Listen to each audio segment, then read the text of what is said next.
The secret to a long life is not a secret at all. It is an open path, available to everyone, yet so few choose to walk it. We look for a simple list, a magic pill, a quick answer. We want the wisdom of 100 years condensed into a headline. But true longevity is not found in a list of foods. It is found in what you choose to digest with your entire being. Most people will click away from this, searching for that easy answer, that list of ingredients. They will miss the profound nourishment that is being offered. The cost of leaving is not just missing information. It is the cost of continuing to live a life of quiet depletion, of running on empty, while constantly searching for fuel outside of yourself. You will continue to feel the drag of modern life, the anxiety, the noise, the feeling of being spread too thin. Stay, and you may just find the source of real sustenance, the kind that feeds not just the body, but the spirit. Emptying first. Before we can receive, we must create space. Imagine your mind is a cup. For many of us, this cup is overflowing. It is filled to the brim, not with clean water, but with the murky residue of the day. It is filled with the anxieties of tomorrow, the regrets of yesterday, the endless scroll of information, the opinions of strangers, the noise of advertisements, the constant buzzing pressure to be more, to do more, to have more. We are so full, yet we feel so empty. We wake up and immediately reach for our phones, pouring more of this digital sludge into our already overflowing cup. We consume headlines of chaos before we have even consumed a glass of water. We digest conflict and outrage before our body has even had a chance to fully awaken. This is the diet of the modern world, and it is a diet of chronic stress and distraction. The wise ones understand that nourishment begins not with addition, but with subtraction. You cannot pour pure tea into a cup that is already full of stale coffee. You must first empty the cup. This is the first and perhaps the most difficult practice, the discipline of emptying. It means consciously choosing to not consume. It means creating moments of intentional emptiness in your day. Perhaps it is the first 5 minutes upon waking. Before the phone, before the news, before the mental list of tasks, you simply sit. You do nothing. You allow the sediment to settle. You allow the noise to fade, even for a moment. This is terrifying for the modern mind. We have been trained to believe that empty space is wasted time. But in reality, this empty space is where clarity is born. It is the fertile ground from which intention can grow. The process is not passive. It is an active choice. It is the courage to say no to the endless stream of input. It is turning off the notification, closing the tab, putting down the device. It is choosing the silence of your own breath over the shouting of the world. At first, this silence will feel deafening. Your mind will race to fill the void. It will bring up all its fears, all its lists, all its distractions. This is the withdrawal. The mind is addicted to the constant stimulation, the constant input. And like any addiction, the path to freedom involves enduring the discomfort of its absence. But if you persist, if you continue to practice this sacred act of emptying, something remarkable begins to happen. The inner noise begins to quiet down. The frantic energy begins to subside. You start to notice the space between your thoughts. And in that space, you find a stillness, a peace that is more nourishing than any information you could ever consume. This is the essential first step. You must empty the vessel before you can fill it with that which truly sustains. This practice of emptying is a direct antidote to the primary anxiety of our time, the fear of missing out, coupled with the overwhelming feeling of being constantly behind. The digital world promises connection and knowledge, but often delivers a state of permanent, low-grade agitation. We see curated versions of thousands of lives and feel our own is lacking. We see a torrent of global crises and feel powerless and anxious. Our nervous systems are not designed for this level of constant, high-velocity input. They are designed for the rhythms of nature, for the cycles of day and night, for periods of activity followed by periods of deep rest. By intentionally emptying, you are reclaiming your own sovereign rhythm. You are telling your nervous system that it is safe, that it doesn't need to be on high alert every waking moment. You are creating a sanctuary inside yourself, a place that is not penetrated by the chaos of the external world. This is not about ignorance or apathy. It is about strategic disengagement, so that when you do choose to engage, you do so from a place of centeredness and strength, not from a place of reaction and anxiety.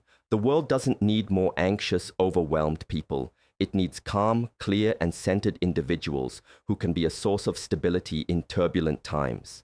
And that stability begins with the simple, radical act of emptying your cup, a consuming stillness. Once the cup has been emptied, we can begin to add what truly nourishes. The first and most vital nutrient is not a food, but a state of being, stillness. If you were to ask a centenarian from a quiet mountain village their secret, they would not speak of antioxidants or superfoods. They might speak of the way the sun feels on their skin, the sound of the wind in the trees, the taste of water from a well. What they are describing is not just an experience, but the ability to be present for that experience. They are describing their consumption of stillness. In our world, stillness is a forgotten nutrient. We are starved for it. We mistake idleness for stillness, but they are not the same. Idleness is often filled with restless thought, with a mind that is bouncing from one distraction to another. Stillness is a state of deep, attentive presence. It is a full body listening. How does one consume stillness? It is a practice like any other form of nourishment. You start small. You find a moment in your day, perhaps the same moment you used for emptying, and you intentionally invite stillness in. You can do this by focusing on your breath. The breath is the ultimate anchor to the present moment. It is always with you. It has a rhythm, a texture, a temperature. As you bring your full attention to the sensation of the breath entering and leaving your body, you are consuming stillness. Your mind will wander. This is its nature. It will pull you into the future or drag you into the past. The practice is not to fight the mind, but to gently, without judgment, guide it back. Each time you guide your attention back to your breath, you are strengthening your capacity for stillness. You are building a new neural pathway, one that leads to peace instead of anxiety. Think of it as a meal for your soul. You would not eat your physical food while sprinting down the street, surrounded by shouting crowds. You would ideally sit in a calm environment and give some attention to the act of eating. We must afford the same respect to the consumption of stillness. This means finding a physical space that is quiet, but more importantly, it means cultivating an internal space of receptivity. It is the difference between hearing and listening. The world is always making sounds, but we are rarely truly listening. Stillness is the practice of listening. Listening to the silence between the sounds. Listening to the subtle sensations within your own body. The feeling of your feet on the ground, the gentle pulse of your own heart. This is incredibly rich, nourishing information that we are usually too distracted to receive. This practice directly counters the modern condition of a fragmented self. We live our lives in pieces. A piece of our attention is on an email, another piece is on a conversation we just had, another piece is worrying about a future event. We are rarely ever fully present where we are. This fragmentation is exhausting. It is a constant drain of our vital energy.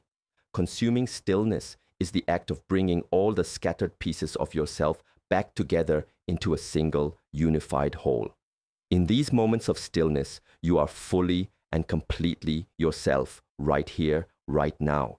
This integration is profoundly healing. It restores your energy. It quiets the agitated mind. It reminds you that your fundamental state of being, beneath all the noise and the stories, is one of peace. Longevity is not just about the number of years in your life, but the amount of life, of presence in your years. By consuming stillness daily, you are infusing your years with a quality of presence and peace that is the true foundation of a long and well-lived life. The Japanese doctor's wisdom is not in a list of herbs, it is in the quiet garden of a still mind. But digesting. Hardship. The next essential nutrient for a long and resilient life is one that we actively try to avoid. Hardship. We have been taught to seek comfort, to prize ease, to build a life that is as free from difficulty as possible. We see hardship as a poison, something to be expelled, something that detracts from our well-being. But the wisdom of the ages teaches us the opposite. Hardship, when properly digested, is a powerful medicine. It is the grit that polishes the stone. It is the resistance that builds the muscle. A life without any hardship is a life of profound fragility. At the first sign of a storm, the unweathered tree is the first to break. The body that has never been challenged becomes weak. The mind that has never faced adversity becomes brittle. To digest hardship means to metabolize the experience, to extract the nutrients of wisdom, resilience, and compassion from it, and to excrete the waste products of bitterness, resentment, and victimhood. This is not a passive process. When faced with a challenge, a loss, a failure, a betrayal, a period of intense struggle, the easy path is to become consumed by the negativity, to replay the story of injustice, to harden your heart, to see the world as a hostile place. This is the equivalent of swallowing poison and hoping it doesn't harm you. It will. It will sour your spirit and drain your life force. The disciplined path is to face the pain directly, to allow yourself to feel it fully without letting it define you. It is to ask the question, what is this here to teach me? This is a profound reframe. It shifts you from a passive victim of circumstance to an active student of life. Perhaps the failure is teaching you humility. Perhaps the loss is teaching you what truly matters. Perhaps the struggle is revealing a strength you never knew you possessed. Extracting these lessons is the act of digestion. It requires immense courage and honesty. It requires you to sit with your discomfort, to look at your own role in the situation, to find the sliver of light in the overwhelming darkness. This is not about toxic positivity or pretending that pain doesn't hurt. The pain is real. The digestion process honors the pain. It allows it to be felt, but it refuses to let the pain be the final word. It uses the raw energy of that pain as fuel for growth. Consider the metaphor of the forest fire. It is an event of utter destruction. It is terrifying, chaotic, and seemingly final. But after the fire, from the blackened soil, new life emerges, often stronger and more vibrant than before. The fire cleared away the old, dead undergrowth and allowed sunlight to reach the forest floor, germinating seeds that had lain dormant for years. Our personal hardships can be like this. They can burn away our illusions, our attachments, our false sense of security. And in the aftermath, if we are willing to tend to the soil of our soul, we can grow in ways that were impossible before the fire. A long life is not a life without scars. A long, meaningful life is a life where every scar tells a story of a lesson learned, of a hardship overcome, of resilience forged in the fires of adversity. This is the nourishment that builds an unbreakable spirit, a spirit capable of weathering any storm and living not just for 100 years, but with the wisdom of 100 lifetimes. This is what it means to truly digest your life, the bitter parts as well as the sweet. Nourishing movement. The body is not a machine that wears out with use. It is a river that stagnates without flow. The fourth essential food for a life of vitality and length is movement. But not just any movement, not the punishing, disconnected, goal-obsessed movement that is so common in our culture. We are not talking about crushing a workout or destroying your muscles. This is a language of violence against the self. We are speaking of nourishing movement, movement that is a celebration of the body, not a punishment for it, movement that is a form of deep listening and communication with your physical form, the kind of movement you see in a child at play or a master calligrapher at work. It is fluid, intentional, and joyful. Nourishing movement begins with an awareness of the body as a sacred vessel, not just a vehicle to carry your brain from one meeting to another. It is the practice of inhabiting your body fully. So much of our lives are spent in our heads, lost in thought.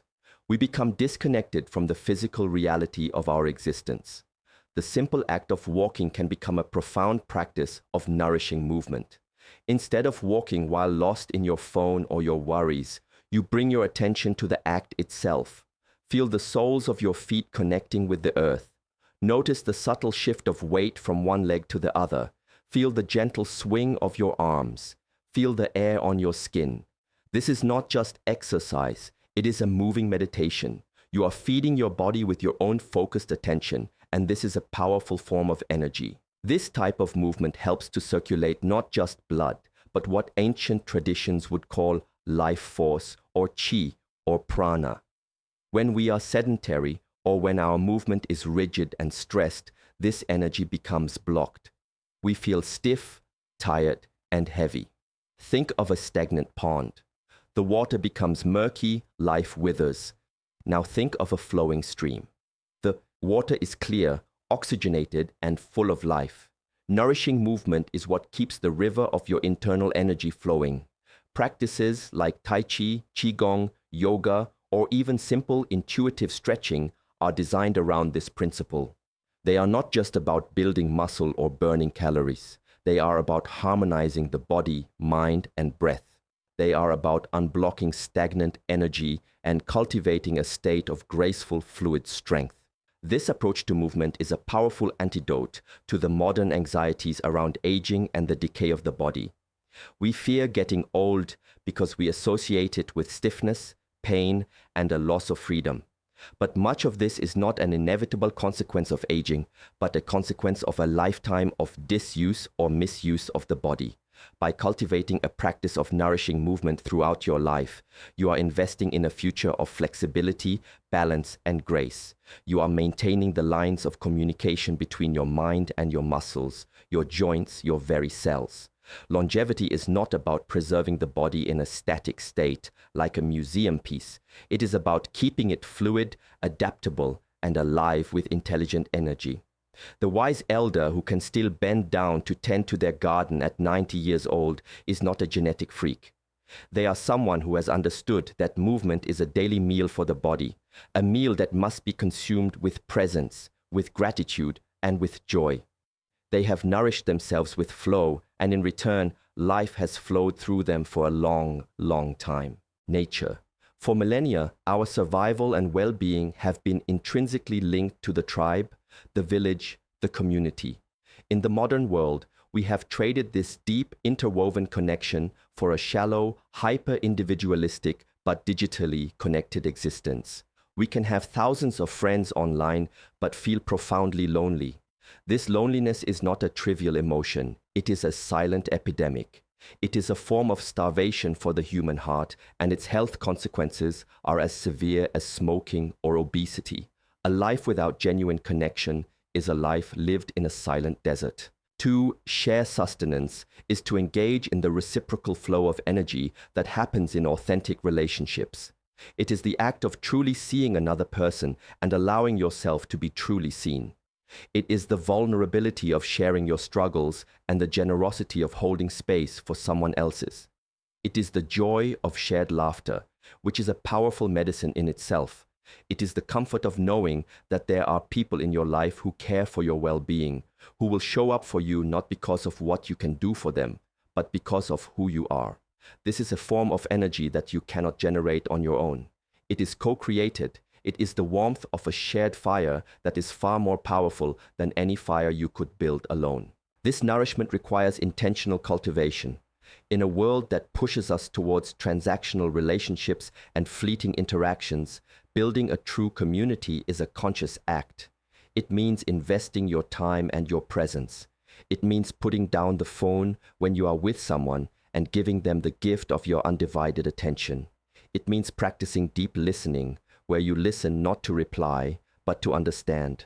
It means having the courage to be honest and the compassion to be forgiving. It is about quality over quantity. Having 2 or 3 people in your life with whom you can be completely yourself is infinitely more nourishing than having 500 acquaintances. This principle of shared sustenance directly addresses the pervasive sense of fragmentation and isolation in our society. We feel disconnected from each other, from our communities, and ultimately from ourselves. Rebuilding these bonds is essential work for both personal and collective longevity. It creates a web of support that can catch us when we fall. It provides a sense of belonging and purpose that is a fundamental human need. The centenarians in the blue zones of the world are not just known for their diet or their exercise. They are known for their strong family ties, their intergenerational friendships, and their active social engagement. They eat together, they laugh together, they support each other. They understand that health is not just an individual pursuit, but a communal one. The longest-lived people are not those who have amassed the most wealth or achieved the most fame, They are those who have given and received the most love. This is the sustenance that feeds the heart, and a well-fed heart has the strength to beat for a very, very long time. Final meal. There is one final meal to consume on this path to a long and meaningful life. It is the most challenging to digest, the one that many spend their entire lives avoiding. This final meal is the full, conscious, and peaceful acceptance of your own mortality. It sounds like a paradox. To live longer, you must fully embrace the fact that you will die. But it is not a paradox at all. It is the ultimate truth that unlocks the secret to a life of depth, purpose, and presence. The denial of death is what creates so much of our frantic, anxious energy. We are running from an appointment that we all must keep. This running is exhausting. It makes us chase fleeting pleasures, accumulate meaningless things, and avoid the deep questions of our existence. To consume mortality is to sit with this truth, to let it permeate your awareness, not as a source of fear, but as a source of profound clarity. It is the practice of memento mori. Remember, you will die. Not in a morbid, depressing way, but in a way that awakens you to the sheer preciousness of this moment, right now. This breath you are taking, it is a gift. This day, it is a finite opportunity. When you truly understand that your time is limited, you stop wasting it on things that do not matter. The petty grievances, the endless distractions, the pursuit of approval from others, all of it fades in significance when held against the vast backdrop of eternity. This acceptance is the ultimate organizer of your priorities. It forces you to ask the most important questions. What is the unique contribution I am here to make? How can I love more fully? What truly brings me joy and a sense of purpose? What legacy do I want to leave, not in monuments, but in the hearts of others? Living with this awareness transforms your life from a dress rehearsal into the main performance. You start to live with more courage, more authenticity, and more gratitude. The fear of failure diminishes because you realize the only true failure is to have never truly lived at all. This is the final wisdom of the old master, the 100-year-old doctor. Their longevity is not just a result of what they ate for breakfast. It is a result of a lifetime of having made peace with life's fundamental condition. They are not desperately clinging to life. They are inhabiting it fully and gratefully. This peace is palpable. It is a calm strength that emanates from them. They have digested the ultimate truth, and it has nourished them with a profound sense of peace. They know that a long life is not about cheating death. It is about befriending it. It is about understanding that life and death are two sides of the same coin, and that to love one is to accept the other.